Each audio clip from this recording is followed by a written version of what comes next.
Hello बच्चों, कैसे हो आप सभी। उम्मीद करता हूं सब अच्छे होंगे, मजे में होंगे। तो बच्चों, हम बात कर रहे थे एटॉमिक स्ट्रक्चर की। एटॉमिक स्ट्रक्चर में अभी तक हमने एक मॉडल, एटम का मॉडल कंप्लीट किया जिसका नाम था बोहर एटॉमिक मॉडल। अब हम अपने नए मॉडल की तरफ आ रहे हैं जो लेटेस्ट मॉडल है, जिसका नाम है क्वांटम मैकेनिकल मॉडल। हम इसके बारे में बात करेंगे। तो इसको पहले मैं थोड़ा सिंपल वर्ड्स में आपको एक्सप्लेन करता हूं। तो बहुत मतलब कॉमन चीज से आपको एक्सप्लेन करने को कोशिश करूंगा, सिंपल वर्ड्स में, बहुत ही सिंपल तरीके से। तो एक सेकंड के लिए इस क्वांटम मैकेनिकल मॉडल को आप भूल जाओ। एक छोटी सी चीज है, उसके बारे में हम बात करेंगे। तो उसके बारे में आपको बता रहा हूं। तो मान लो एक बिल्डिंग है, एक बिल्डिंग है। ये जो बिल्डिंग है, इसमें है ना बहुत सारे फ्लोर है। कितने फ्लोर है? तो इनफाइनाइट फ्लोर है। बहुत ऊंची बिल्डिंग है, इनफाइनाइट फ्लोर की। तो मान लो ये फर्स्ट फ्लोर है, ये second floor, third floor, fourth floor, fifth floor, ऐसे ही बिल्डिंग है। दिख रहा है आपको? ये जो पहला फ्लोर है, इसको मैं ग्राउंड फ्लोर नहीं बोलूंगा, इसको बोलूंगा फर्स्ट फ्लोर। ये मेरा फर्स्ट फ्लोर है। ये मेरा सेकंड फ्लोर है, सेकंड फ्लोर। ये मेरा थर्ड फ्लोर है, थर्ड फ्लोर। ये मेरा फोर्थ फ्लोर है। और इसी तरीके से आगे बढ़ते जाएंगे हम, और ऐसे ही अलग अलग फ्लोर इस बिल्डिंग में बने हुए हैं। ठीक है। अब जो ये फ्लोर है, हर एक फ्लोर पे फ्लैट्स है। फ्लैट समझते होंगे ना, जैसे 1 BHK फ्लैट, 2 BHK फ्लैट। तो हर एक फ्लोर पे डिफरेंट नंबर ऑफ फ्लैट्स है, अलग अलग टाइप के फ्लैट्स, सारे एक जैसे फ्लैट्स नहीं है, अलग अलग टाइप के फ्लैट्स है, और अलग अलग नंबर है हर एक बिल्डिंग, हर एक फ्लोर पे फ्लैट्स हैं। फ्लैट्स के अंदर क्या मिलेंगे आपको? रूम। तो फ्लैट्स अलग अलग टाइप के हैं। किसी में एक रूम है, किसी में 3 रूम है, किसी में 5 रूम है। तो अलग अलग नंबर ऑफ रूम्स के फ्लैट है अपने पास। जैसे 1 BHK होता है, 2 BHK होता है, 3 BHK। इसी तरीके से अपने पास फ्लैट है जिसके अंदर डिफरेंट नंबर ऑफ रूम्स है। और ये जो रूम्स हैं, इनके अंदर बंदे रहते हैं। बंदे मतलब ह्यूमन बींग्स रहते हैं। तो ये सीन है। ठीक है। अब मैं आपको थोड़ा सा फ्लैट्स के बारे में बताता हूँ। ये बिल्डिंग बहुत आसान तरीके से बनाई गई है। और इसमें ऐसा है कि अगर फर्स्ट फ्लोर पे तो एक ही फ्लैट है, दूसरे फ्लोर पे 2 फ्लैट है, तीसरे फ्लोर पे 3 फ्लैट है, चौथे फ्लोर पे 4 फ्लैट है, पांचवें फ्लोर पे तो 5 फ्लैट है। तो आप किसी भी फ्लोर पे जाओगे तो आपको पता रहेगा कि इस फ्लोर पे कितने वहां पे फ्लैट है। इस तरीके से बिल्डिंग बनाई गई है। अगर मैं आपसे पूछूं 10वें फ्लोर पे कितने फ्लैट्स हैं, तो आप क्या बोलोगे? 10 फ्लैट्स है ना? तो अगर मैं आपसे पूछता हूं 20वें फ्लोर पे कितने फ्लैट्स है, 20 फ्लैट है। तो बिल्डिंग ऐसी है कि नीचे कम फ्लैट है, जैसे जैसे ऊपर बढ़ते जा रहे हैं फ्लैट्स के नंबर बढ़ते जा रहे हैं। पहले फ्लोर पे 1 फ्लैट, दूसरे फ्लोर पे 2 फ्लैट, तीसरे फ्लोर पे 3 फ्लैट। समझ में आ रही है बात? तो यहाँ पे कितने फ्लैट है? 1 फ्लैट है। फ्लैट कितने हैं यहाँ पे? 1। और यहाँ पे कितने फ्लैट है? 2 फ्लैट है। दोनों अलग अलग टाइप के। यहाँ पे 3 फ्लैट है, तीनों अलग अलग टाइप के। यहाँ पे 4 फ्लैट है। और ऊपर ये 5वें फ्लोर पे आ गए तो यहाँ पे 5 फ्लैट है। समझ में आ रही है बात? हर एक फ्लोर पे कितने फ्लैट है आपको पता लग गया। 10वें फ्लोर के बारे में फिर से बात करता हूं। 10वें फ्लोर पे कितने फ्लैट? 10 फ्लैट। अब जो ये फ्लैट है, अलग अलग टाइप के फ्लैट, अलग अलग किस बेस पे? रूम्स के बेस पे।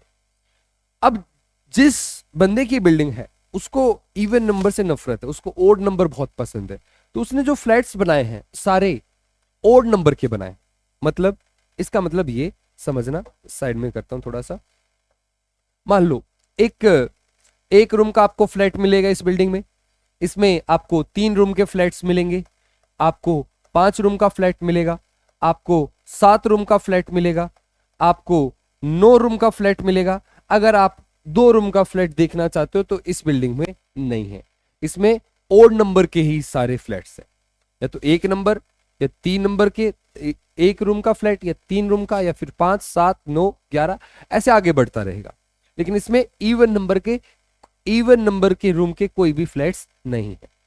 अब जो ये रूम के बेस पे जो फ्लैट है उसको हम एक मतलब फ्लैट को डिफ्रेंशिएट करने के लिए एक डेजिग्नेशन देते हैं, उसको किसी जैसे रिप्रेजेंट करते हैं। जैसे 1 BHK, तो वो शॉर्टकट है बताने का कि इस फ्लैट में कितने रूम्स है, कितने हॉल है, कितने किचन है। ठीक है। तो अपना जो ये फ्लैट है, इसके अंदर अगर एक रूम है तो उस फ्लैट को हम एस बोलेंगे, एस। तो जैसे उस बिल्डिंग में घुसे आप और किसी किसी फ्लैट के सामने एस लिखा हो तो आप समझ जाना कि इस फ्लैट के अंदर सिर्फ एक रूम है। है ना। ऐसे 3 रूम वाला जो फ्लैट है, 3 रूम वाला जो फ्लैट है उसको हम पी के नाम से जानते हैं, उसको पी से हम डेजिग्नेट करेंगे। 5 रूम वाले को डी से, 7 रूम वाले को एफ से, 9 रूम वाले को जी से, अल्फाबेटिकल ऑर्डर में ऐसे आगे चलता रहेगा। तो 1 रूम वाले फ्लैट को एस बोलेंगे, 2 रूम वाले, सॉरी 2 रूम का तो है ही नहीं, 3 रूम वाले फ्लैट को पी बोलेंगे, 5 रूम वाले फ्लैट को क्या बोलेंगे, डी, 7 रूम वाले को एफ, 9 रूम वाले को जी। बस ऐसे है, सिंपल है, क्लियर है। अब चलिए फिर से बिल्डिंग पे चलते हैं। अब इस बिल्डिंग को देखते हैं। पहले फ्लोर पे एक फ्लैट है, तो कौन सा फ्लैट है, तो 1 रूम वाला फ्लैट है। कौन सा, उसको क्या नाम देंगे, एस, ठीक है। दूसरे फ्लोर पे 2 फ्लैट है, कौन से, एक एस वाला, एस वाला हर जगह मिलेगा, एक एस वाला, दूसरा पी वाला फ्लैट है। तीसरे फ्लोर पे कितने फ्लैट है, 3, कौन से वाले, तो आसान है, एस, पी और डी। अगर उससे ऊपर जाएंगे तो 4 हो जाएंगे, कौन कौन से हो जाएंगे, एस, पी, डी और एफ। उससे ऊपर जाएंगे तो 5 होंगे, कौन से 5 होंगे, एस, पी, डी, एफ और जी। इतने टाइप के फ्लैट्स है, 5 टाइप के फ्लैट्स है, ये 5 है, क्लियर है। अगर मैं आपसे अब पूछूं कि पहले फ्लोर पे कितने रूम्स है, कितने रूम्स है, तो एक ही रूम है, ये एक ही तो फ्लैट है, इस फ्लैट के अंदर कितने रूम, 1 रूम, एस का मतलब क्या, 1 रूम, ठीक है। अच्छा अगर मैं पूछूं दूसरे फ्लोर पे कितने रूम्स है आपसे, तो आपको देखने पड़ेंगे फ्लैट्स कितने, 2 फ्लैट्स है, हर एक के अंदर कितने रूम्स है, इसके अंदर 1 रूम, इसके अंदर 3 रूम, तो टोटल रूम कितने हो गए, 4। इसी तरीके से अगर मैं पूछूं तीसरे फ्लोर पे कितने फ्लैट्स है, फ्लैट्स तो 3 ही है ना, कितने रूम्स है, 9 हो जाएंगे। कैसे, यहाँ पे 1 और यहाँ पे 3, 4 और यहाँ पे 5, 5 3 8 और 1 9, ठीक है। अगर मैं यहाँ पे पूछूं तो मैं डायरेक्ट बता सकता हूं, यहाँ पे 16 होंगे। कैसे, एक बार काउंट कर लो, इसके अंदर 1 और 3 बोलो 4, 4 5 9, 9 और 7 16, यहाँ पे 16 हो गए। 5वें फ्लोर पे कितने होंगे, 25, डायरेक्ट बता पा रहा हूं क्योंकि मुझे पता है रूम्स देखने हैं आपको, तो जिस फ्लोर पे उसका स्क्वायर कर दो। 5वें फ्लोर पे तो कितने रूम्स होंगे, 25, कितने फ्लैट्स होंगे, 5। समझ में आ रही है बात। तो यहाँ पे कितने रूम्स होंगे, 25। कैसे, इसके अंदर 1 3 4 5 9 7 16, 16 और 9 25, क्लियर है, समझ में आ रही है बात। ये बिल्डिंग ऐसी है। अब इस बिल्डिंग का एक रूल है, रूल ये है कि एक रूम में 2 बंदे आ सकते हैं, लेकिन दोनों का जेंडर अपोजिट होना चाहिए, दोनों का जेंडर अपोजिट होना चाहिए। एक रूम के अंदर मैक्सिमम 2 बंदे आप रख सकते हो, 2 से ज्यादा नहीं रख सकते। तो अगर अब मैं आपसे पूछूं कि 5वें फ्लोर पे मैक्सिमम कितने लोगों को आप अकोमोडेट करा सकते हो, कितने लोग रह सकते हैं मैक्सिमम 5वें फ्लोर पे, तो 5वें फ्लोर पे अगर मैं देखूं रूम्स कितने हैं, तो रूम्स है 25, एक रूम में कितने बंदे आते हैं, 2, तो कितने बंदे आ सकते हैं मैक्सिमम, 50। समझ में आ रही है बात। अगर मैं आपसे पूछूं चौथे फ्लोर पे, 4th फ्लोर पे मैक्सिमम कितने बंदों को रख सकते हो आप, तो चौथे फ्लोर पे रूम्स कितने होंगे ये देखना पड़ेगा। चौथे फ्लोर पे रूम्स होंगे 16 और कितने बंदे आ सकते हैं, 32। अगर मैं आपसे पूछूं 10वें फ्लोर पे कितने बंदों को हम अकोमोडेट कर सकते हैं, तो 10वें फ्लोर पे रूम्स कितने होंगे, 100, है ना, और एक रूम के अंदर 2 बंदे, तो 100 इंटू 2 200 बंदों को आप रख सकते हो 10वें फ्लोर पे। समझ में आ रही है बात। तो देखो बिल्डिंग है, बिल्डिंग के अंदर क्या है, फ्लोर्स है, फ्लोर के अंदर क्या है, फ्लैट्स, फ्लैट्स के अंदर क्या है, रूम, रूम के अंदर क्या है, ह्यूमन बीइंग। कुछ ऐसा ही होता है, ये जो चीज बताई ना, ये मैंने एटम्स के बारे में थोड़ा सा आपको आइडिया दिया है। एटम्स कुछ ऐसा ही होता है नए मॉडल के अकॉर्डिंग, ये जो क्वांटम मैकेनिकल मॉडल है। तो अब उसको समझते हैं। ये बिल्डिंग आपको क्लियर है, एक बार मैं एक छोटा से क्वेश्चन से आपसे क्लियर कर लेता हूं। तो अगर मैं पूछूं 7वें फ्लोर पे, 7वें फ्लोर पे कितने फ्लैट्स हैं, फ्लैट्स पूछ रहा हूं, 7वें फ्लोर पे कितने फ्लैट्स हैं, 7, ठीक है। कौन कौन से फ्लैट्स हैं, एस, पी, डी, एफ, जी, एच, आई, ये 7 फ्लैट्स है। अच्छा अब ये 7 फ्लैट्स है। अब अगर मैं पूछूं 7वें फ्लोर पे कितने रूम्स है, तो डायरेक्ट स्क्वायर करो, कितना, 49। कितने बंदे आ सकते हैं मैक्सिमम, तो 49 का डबल, ठीक है, 98। तो इस तरीके से आप किसी भी फ्लोर पे हो, उस फ्लोर पे कितने फ्लैट से, कितने रूम से, कितने बंदों को रख सकते हो, सब जानते हो। अगर जानते हो तो अब हम आगे बढ़ते हैं। तो ये जो मैंने आपको बताया बिल्डिंग के बारे में, एटम भी कुछ ऐसा ही होता है नए मॉडल के अकॉर्डिंग। आपको याद होगा बोहर मॉडल क्या बोलता था? बोहर मॉडल बोलता था एटम के सेंटर में न्यूक्लियस होता है, न्यूक्लियस के चारों तरफ सेल्स होती है, ठीक है। ये जो नया मॉडल है वो भी कुछ ऐसा ही बोलता है। वो बोलता है हाँ एटम के सेंटर में न्यूक्लियस है, और जो सेल है, सेल के अंदर, ये जो सेल है, सेल के अंदर सब सेल होती हैं। ये नया मॉडल बोल रहा है क्या होती हैं सब सेल, वो डिस्कस करेंगे, बताऊंगा मैं आपको। और सब सेल के अंदर ऑर्बिटल होते हैं, और ऑर्बिटल के अंदर इलेक्ट्रॉन्स होते हैं। जैसे अगर मैं इसको बिल्डिंग से कंपेयर करूं, इस एटम को बिल्डिंग से कंपेयर करूं, तो बिल्डिंग के अंदर फ्लोर थे, तो यहां पे क्या है? सेल। तो सेल मतलब फ्लोर। फ्लोर के अंदर क्या होते थे? फ्लैट्स। तो फ्लैट मतलब सब सेल। फ्लैट के अंदर क्या होते थे? रूम्स। रूम मतलब ऑर्बिटल। और रूम के अंदर कौन होते थे? Human being. तो ह्यूमन बीइंग मतलब इलेक्ट्रॉन्स। समझ में आ रही है बात? अब मैं है ना ये फ्लोर, फ्लैट्स, ये इन वर्ड को यूज नहीं करूंगा, उनको मैं एक्सचेंज कर दूंगा सब सेल, सॉरी सेल, सब सेल, ऑर्बिटल और इलेक्ट्रॉन से। समझ के रखना, ठीक है। चलिए एटम की तरफ बढ़ते हैं, चीजों को अप्लाई करते हैं। तो मान लो ये मेरा न्यूक्लियस है, ये पहली सेल है। तो अगर मैं पहली सेल में बात कर रहा हूं, तो पहली सेल के अंदर कितनी सब सेल? एक सब सेल। कौन सी सब सेल? एस सब सेल, ठीक है। अगली अगली अगली सेल पे चलता हूं। अब मैं फ्लोर, फ्लैट्स, रूम्स के बारे में बात नहीं करूंगा, मैं सेल, सब सेल, ऑर्बिटल और इलेक्ट्रॉन, इनके बारे में बात करूंगा। लेकिन कॉन्सेप्ट वही है, उसी से कोरिलेट करना है। अगर मैं दूसरी सेल में हूं, तो यहां पे कितनी सब सेल होंगी? दो। कौन कौन सी?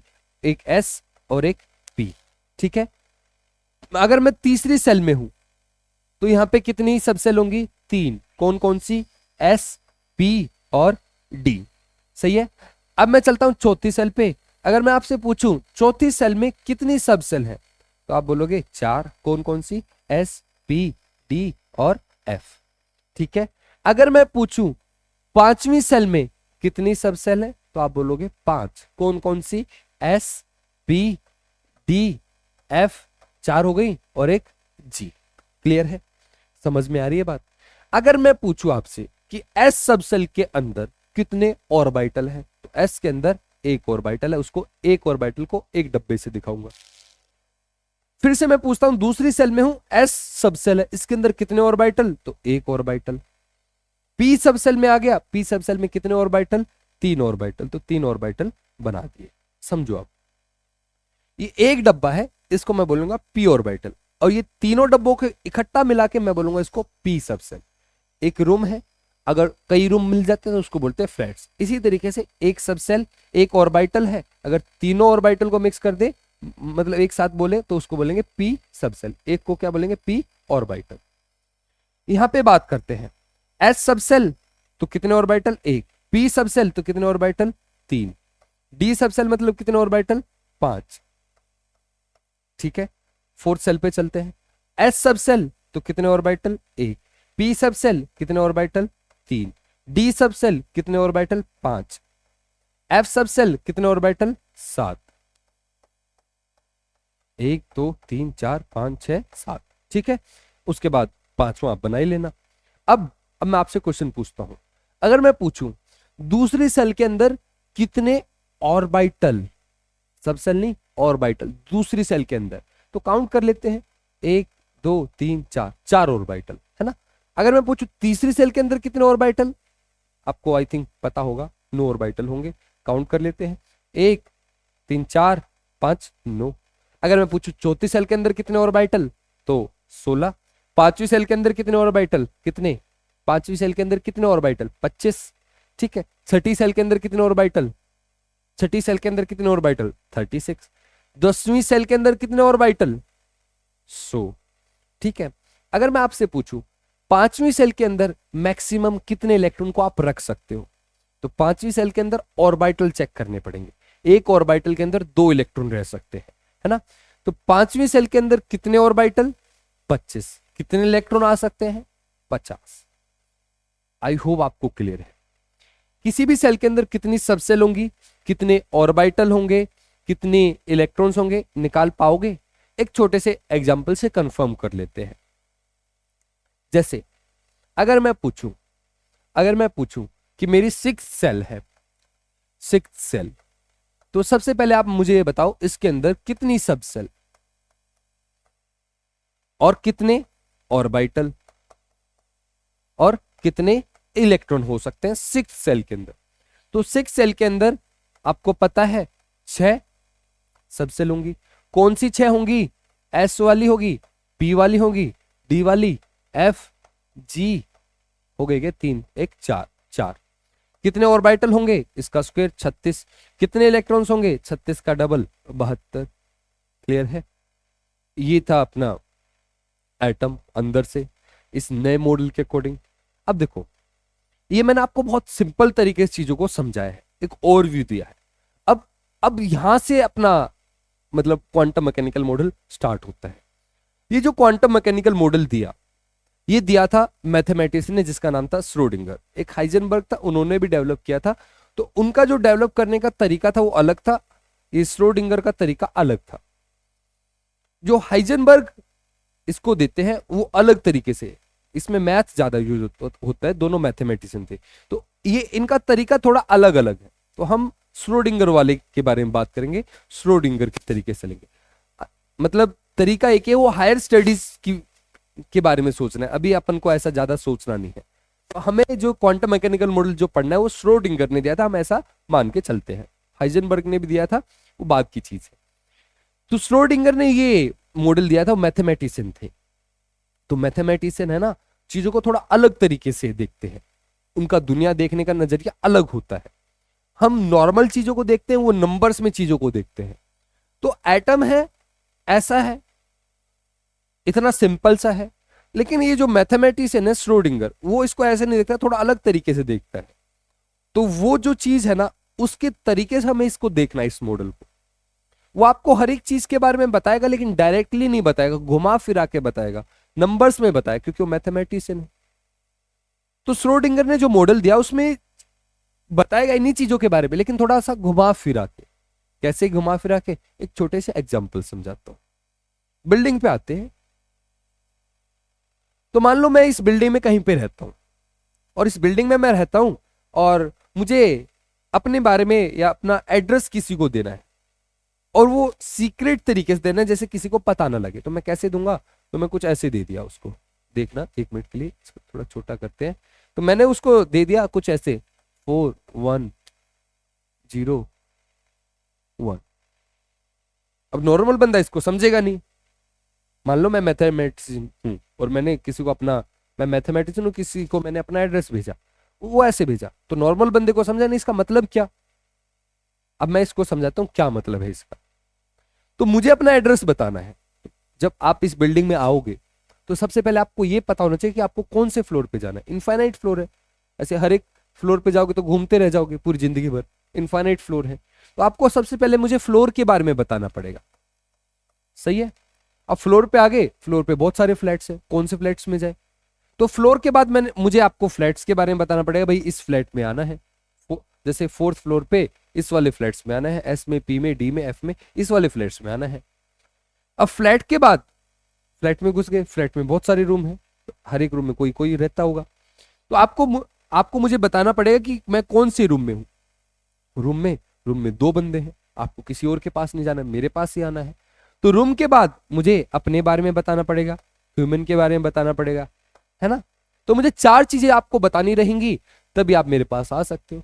अब मैं इन 4 चीजों को बताऊंगा, डायरेक्टली नहीं बताऊंगा आपको। अगर मैं मैथमेटिशियन हूं, डायरेक्टली नहीं बताऊंगा, थोड़ा घुमा फिरा के बताऊं। घुमा फिरा के मतलब नंबर से बताऊंगा। तो ये जो 410 है, तो ये इनके कोड है, किसके? फ्लोर का 4, फ्लैट का 1, इसका 0, इसको 1। तो ये जो मैथमेटिशियन है श्रोडिंगर, वो कुछ इसी तरीके से बताता है चीजों के बारे में।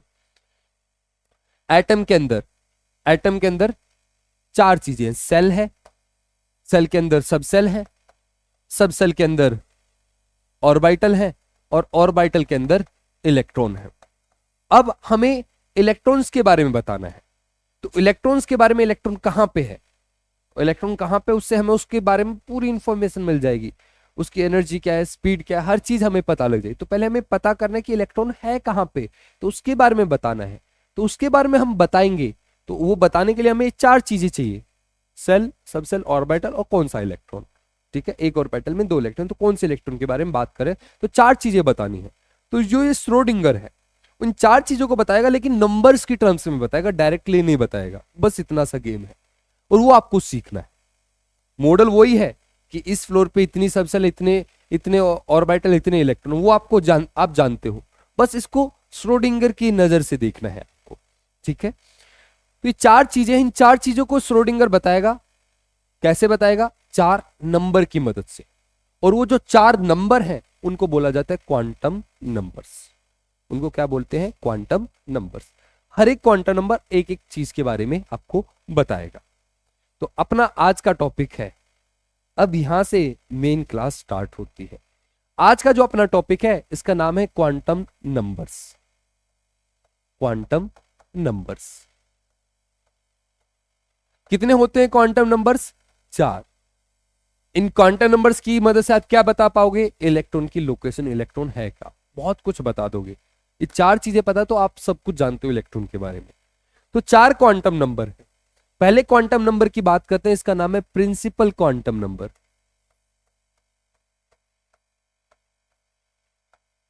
Principal quantum number, principal quantum number. ये जो प्रिंसिपल क्वांटम नंबर है, दिख रहा है क्या? प्रिंसिपल क्वांटम नंबर, इसको n से हम डिनोट करते हैं। और ये हमें कहीं ना कहीं किसके बारे में बताएगा? सेल के बारे में बताएगा। कैसे बताएगा? तो जैसे अगर मैं पहली सेल में, तो पहले मैं तो डायरेक्टली, मैं होता तो मैं डायरेक्टली बोल देता कि आप पहली सेल में हो। लेकिन ये श्रोडिंगर का सीन है, श्रोडिंगर ने ये मॉडल दिया है। तो श्रोडिंगर बोलेगा कि भाई आप कहां पे हो, मतलब इलेक्ट्रॉन कहां पे है। इलेक्ट्रॉन है n=1 में, तो n से बताएगा आपको, डायरेक्टली नहीं बताएगा, n के टर्म्स में बताएगा। आपको समझना पड़ेगा कि इसका क्या मतलब है। अगर उसने बोला n=2 तो आप समझ जाना कि सेकंड सेल के बारे में बात हो रही है। अगर n=3 तो आप समझ जाना तीसरी सेल के बारे में बात हो रही है। ठीक है, इसी तरीके से आप n निकाल भी सकते हो। अगर मैं आपको बोलूं कि आप 5वीं सेल में हो या इलेक्ट्रॉन 5वीं सेल में है, तो n की वैल्यू कितनी? 5। समझ रहे हो? बस इतना सही है और कुछ नहीं। तो प्रिंसिपल क्वांटम नंबर तो किसने दिया था? वैसे तो ज्यादा इंपॉर्टेंस हम देते नहीं है साइंस में कि किसने दिया था, कब दिया था। ये हिस्ट्री थोड़ी ना पढ़ते हम, है ना, तो इनके बारे में हम ज्यादा बात नहीं करते। लेकिन अगर आप जानना चाहो तो it is given by Bohr. Bohr ने इसके बारे में सबसे पहली बात की थी। It is given by Bohr. Bohr ने सबसे पहले एन को यूज किया था। आपको याद है बोहर्स मॉडल में एनर्जी का फॉर्मूला होता था, रेडियस का फॉर्मूला होता था, वेलोसिटी का फॉर्मूला होता था, उसमें एन यूज करते थे हम। और एन हमें किसके बारे में बताता था? सेल के बारे में, है ना। एन एन क्या होता था? कौन सी सेल है। सही है, तो ये सबसे पहले एन किसने यूज किया था? बोहर ने। बोहर ने इस एन वर्ड को यूज किया था। श्रोडिंगर इसको यूज करता है। ठीक है, तो ये सबसे पहले किसने यूज किया था? बोहर ने। क्या बताता है एन हमें? इट टेल्स अस अबाउट, अच्छा आप ये बताओ, बोहर मॉडल याद होगा आपको। बोहर मॉडल में अगर एन बढ़ता है, सेल बढ़ती है, तो एनर्जी बढ़ती है कम होती है? तो अगर आपको याद हो, पहली सेल की एनर्जी सबसे कम होती है, जैसे जैसे आगे बढ़ते जाते हैं एनर्जी बढ़ने लगती है। तो एन बढ़ने से एनर्जी बढ़ जाती है। अगर मैं आपसे पूछूं n=3 और n=1 किसकी एनर्जी ज्यादा? n=3 की ज्यादा, है ना। तो n से आपको इलेक्ट्रॉन की एनर्जी के बारे में भी आइडिया लग जाता है। n आपको किसके बारे में बता देता है? एनर्जी के बारे में। तो it tells about the energy of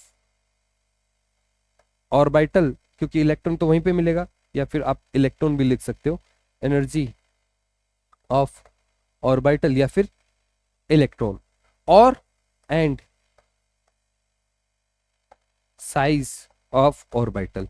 ये जो चीज है, जब मैं इसको बाद में एक्सप्लेन करूंगा, जब मैं ऑर्बिटल्स के बारे में आपको अच्छे से बता दूंगा ऑर्बिटल्स क्या होते हैं, तब मैं साइज के इस चीज को एक्सप्लेन करूंगा कि एन से कैसे हमें साइज के बारे में पता लगता है। ठीक है, तो एन से हमें क्या पता लग रहा है, सेल के बारे में पता लग रहा है। एन से किसके बारे में पता लग रहा है, एनर्जी के बारे में पता लग रहा है। एनर्जी से एन से किसके बारे में पता लग रहा है, साइज ऑफ ऑर्बिटल, ऑर्बिटल के साइज के बारे में। कैसे पता लग रहा है वो मैं बताऊंगा, टेंशन मत लो इस चीज के बारे में, अभी के लिए इसको यहीं पे रोक रहा हूं मैं।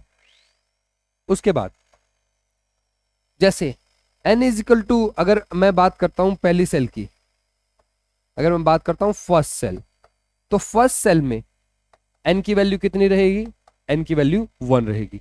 अगर मैं सेकंड सेल के बारे में बात करूंगा तो सेकंड सेल में n की वैल्यू कितनी रहेगी, n की वैल्यू रहेगी 2। अगर मैं थर्ड सेल की बात करूंगा तो n की वैल्यू कितनी रहने वाली है, n की वैल्यू रहने वाली है 3। समझ रहे हो? बोहर ने इनको कुछ नाम दिया था, आपने 9th-10th में पढ़ा होगा। पहली सेल को k से पुकारते हैं, k l m, ऐसे आगे n। क्लियर है?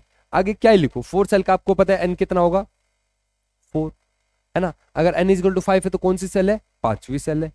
ठीक है, और इसी तरीके से अगर मैं आपसे पूछूं कि भाई E1 E2 E3 E4 E5 किसकी एनर्जी ज्यादा है, कौन सी सेल की एनर्जी ज्यादा है, तो आपको पता है जैसे जैसे आगे बढ़ेंगे एनर्जी बढ़ेगी, तो energy is directly proportional to n। अगर n बढ़ जाता है तो एनर्जी बढ़ जाती है। क्लियर है? ये था अपना प्रिंसिपल क्वांटम नंबर। इसके बाद बात करते हैं अगले क्वांटम नंबर की, जिसका नाम है एजीमुथल क्वांटम नंबर। दूसरा क्वांटम नंबर आ जाता है एजीमुथल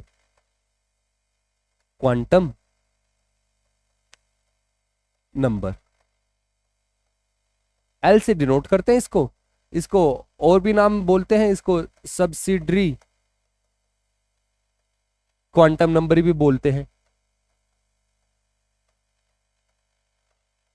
इसको एक और नाम से पुकारा जाता है, इसको orbital angular momentum quantum number भी बोला जाता है। ठीक है, इससे हमें किसके बारे में पता लगेगा, एन हमें सेल के बारे में बता रहा था, तो ये हमें सब सेल के बारे में बताएगा। ये किसने दिया था, मैं बार बार बोल रहा हूं, वैसे तो इंपॉर्टेंट है नहीं लेकिन फिर भी बता देता हूं। इट इज गिवन बाय समरफोल्ड, बोलता हूं समरफोल्ड मैं बोलता था जब मैं पढ़ता था, है ये समरफील्ड। ठीक है, इस बंदे ने दिया था। अब सुनना मेरी बात, नाम वाम ज्यादा इंपॉर्टेंट है नहीं। अब आपको पता है, आपको पता है कि दूसरी सेल में कितनी सब सेल है, 2। तीसरी सेल में कितनी सब सेल है, 3। चौथी सेल में कितनी सब सेल है, 4। जानते हो? अगर मैं आपसे पूछूं n इज इक्वल टू 1 है तो इसमें कितनी subshell, 1। n is equal to 2 है, इसमें कितनी subshell, 2। n is equal to 3 इसमें कितनी subshell, 3। n is equal to 4 इसमें कितनी सब सेल, 4। ठीक है, 4 कौन कौन सी आपको पता है, SPDF। n is equal to 3 कितनी सब सेल, 3। कौन कौन सी, SPD। n is equal to कितनी सब सेल, 2। कौन कौन सी, S और P। n is equal to 1 कितनी सब सेल, A। कौन सी, S। ये आप जानते हो, लेकिन मान लो आपकी याददाश्त चली गई, आप भूल गए जो भी जानते थे, एक सेकंड के लिए भूल जाओ, तो आपको याद नहीं, तो हमें ये बताना है कि दूसरी सेल के अंदर कितनी सब सेल, आप तो भूल चुके हो। तो L की मदद से मैं बताऊंगा। और L कैसे आएगा, L का एक रूल है L निकालने का। तो L कैसे निकलता है, पहले L को निकालना सिखाता हूं, तो फिर आप L की मदद से आप सब सेल के बारे में पता कर सकते हो। कैसे पता कर सकते हो, तो L कैसे निकलता है, तो L निकालने के लिए आपको 0 से स्टार्ट करना पड़ता है और 0 से लेके आपको n-1 तक जाना रहता है। L कभी भी n के इक्वल नहीं हो सकता, L हमेशा n से छोटा ही रहता है, ये रूल। अगर ये रूल आपको पता है तो आप सब कुछ भूल जाओ, फिर भी आपको पता रहेगा कि इस सेल के अंदर कितनी सब सेल है। फॉर एग्जाम्पल देता हूं, n इज इक्वल टू 2 है तो L की वैल्यू क्या होगी, L की वैल्यू एक तो 0 होगी और एक 1 होगी। सही है, 2 तो नहीं हो सकती। n अगर 3 है तो L की कितनी वैल्यू होंगी, 0 1 2। ठीक है, n अगर 4 है तो n की कितनी, L की वैल्यू कितनी होगी, 0 1 2 3। अब आप बोलोगे 0 1 0 1 2 3 इनका मतलब क्या, तो इसको समझते हैं श्रोडिंगर की तरीके से, उसके नजरिए से। तो देखो ये एल की वैल्यू कितनी आ रही है, 0 1। अब 0 का मतलब नॉर्मल बंदा क्या सोचेगा, 0 का मतलब कुछ नहीं, लेकिन यहां ये मतलब नहीं है, ये मैथमेटिशियन है जो इस चीज को दे रहा है। तो वो क्या करता है, वो है ना रिप्रेजेंट करने के लिए करता है। मतलब जैसे मान लो 3 बंदे हैं, 3 बंदे, अगर मुझे इनके बारे में बताना है तो मैं इनका नाम लूंगा, लेकिन मैथमेटिशियन इनके बारे में इनका नाम नहीं लेगा, वो नंबर से बताएगा। जैसे वो बोलेगा कि ये 0 है, ये 1 है, ये 2 है। तो L0 इसका मतलब वो किसी चीज को रिप्रेजेंट कर रहा है, L1 वो किसी चीज को रिप्रेजेंट कर रहा है, L=2 वो किसी चीज को रिप्रेजेंट कर रहा है, किसी चीज के बारे में बता रहा है।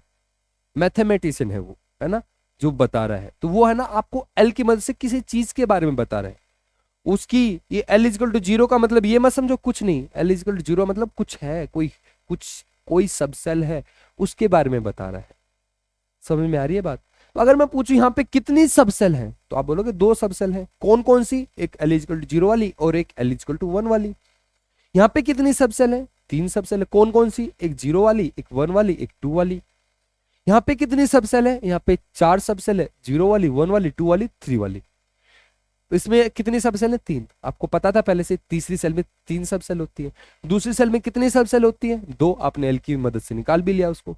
समझ में आ रही है बात। यहाँ पे बताओ कितनी सब सेल होंगी। आपको पहले से पता है n=1 में पहली सेल में एक ही सब सेल होते, कौन सी, एस वाली।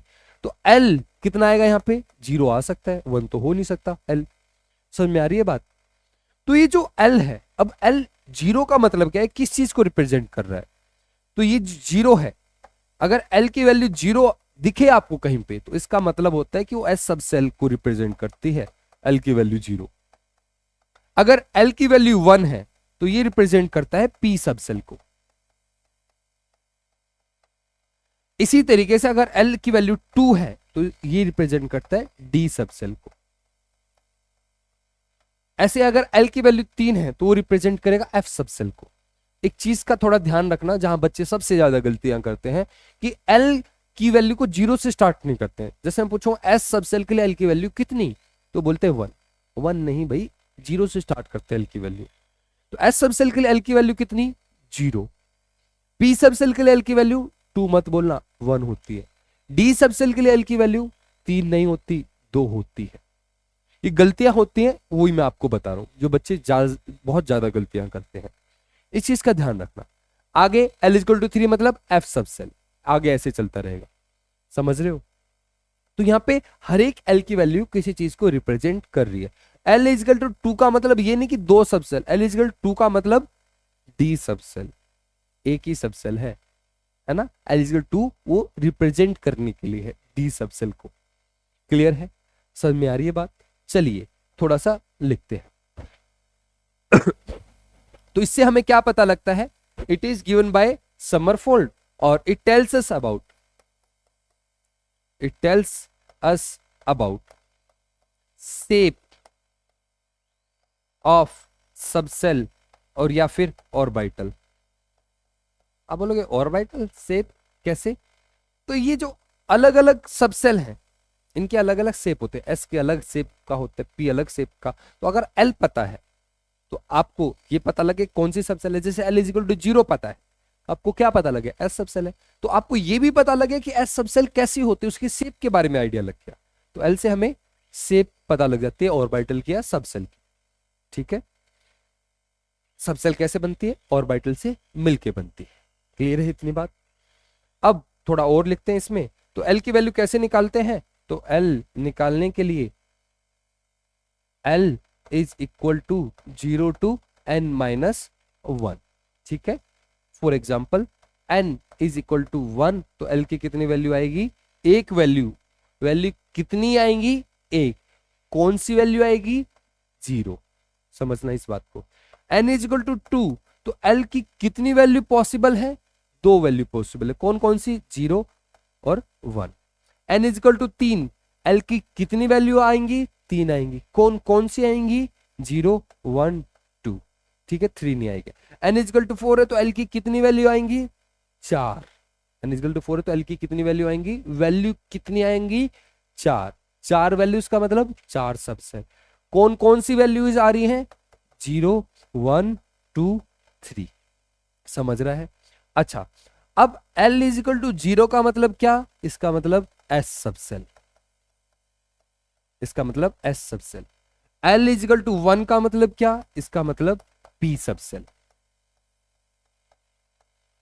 इसी तरीके से L इजिकल टू 2 का मतलब क्या? इसका मतलब D सब सेल। इसी तरीके से L इजिकल टू 3 का मतलब क्या? इसका मतलब F सब सेल। समझ रहे हैं? एक एग्जाम्पल से समझाने की कोशिश करता हूं। एक एग्जाम्पल लेते हैं। जैसे एग्जाम्पल, किसी ने बोला, ऐसे रिप्रेजेंट करते हैं वो 3p 2p, आपने कभी सुना भी होगा, कभी देखा भी होगा। ऐसे किसी ने लिख दिया 3p, तो इसका मतलब क्या? n और l का मतलब, n कितना है, l कितना है, तो आगे वाली जो चीज होती है वो n बताती है। n इसके लिए कितना होगा? 3p के लिए n होगा 3। p है तो p का मतलब समझ जाना, l की वैल्यू कितनी होनी चाहिए इसके लिए? हाँ हाँ हाँ हाँ, सॉरी, p है तो l की वैल्यू कितनी होगी? 1।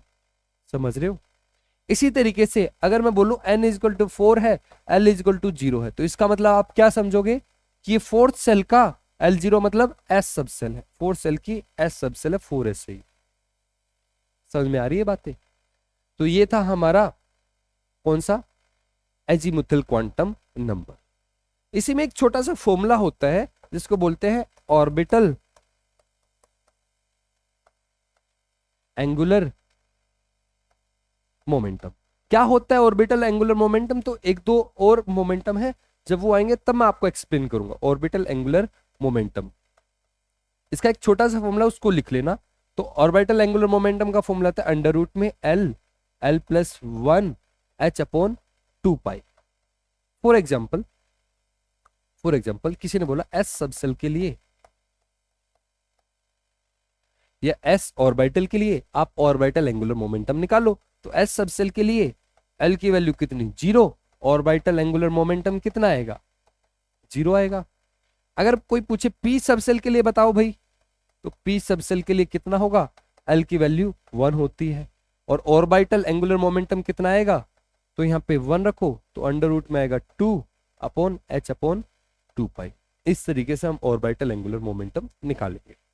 हमने दो क्वांटम नंबर पढ़े, कौन कौन से? प्रिंसिपल, किसके बारे में बता रहा है? सेल के बारे में, और एनर्जी के बारे में, और साइज ऑफ ऑर्बिटल्स के बारे में। दूसरा पढ़ा, क्या नाम है? एजीमुथल क्वांटम नंबर, किससे रिप्रेजेंट करते हैं? एल से। क्या बताता है? सब सेल के बारे में। और हमें इससे पता लगता है किस चीज के बारे में? शेप के बारे में। शेप किसकी? ऑर्बिटल की या फिर सब सेल की। ठीक है। एल कैसे निकाले? तो 0 से स्टार्ट करना होता है, n-1 तक जाते हैं। एल की वैल्यू कभी भी n के इक्वल नहीं हो सकती। हर एक एल की वैल्यू किसी चीज को रिप्रेजेंट करती है। एल की वैल्यू 0 होती है उसका मतलब होता है एस सब सेल, एल की वैल्यू 1 होती है इसका मतलब पी सब सेल, एल इक्वल टू 2 होता है इसका मतलब डी सब सेल। ठीक है।